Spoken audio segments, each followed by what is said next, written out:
Saudações, família do humor! Tudo bem com vocês? Tudo bem? Bora rir? Um vendedor precisa pernoitar numa cidadezinha do interior e vai para o único hotel da cidade, mas que, infelizmente, não tem mais vaga. Dê um jeito, por favor, eu preciso dormir.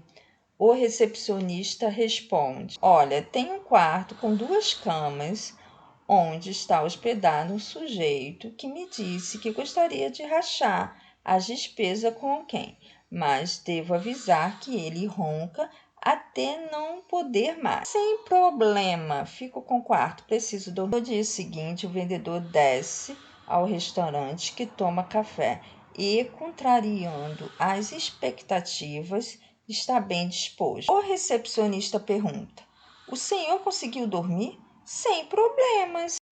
Mas os roncos não atrapalharam? Nada. Ele nem roncou nem por 1 minuto. Como assim? Bom, foi simples. O sujeito já estava dormindo quando entrei no quarto.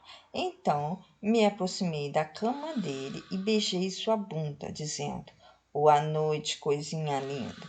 E o sujeito passou a noite toda sentado na cama me olhando, assustado, com medo de dormir. Espero que vocês tenham gostado.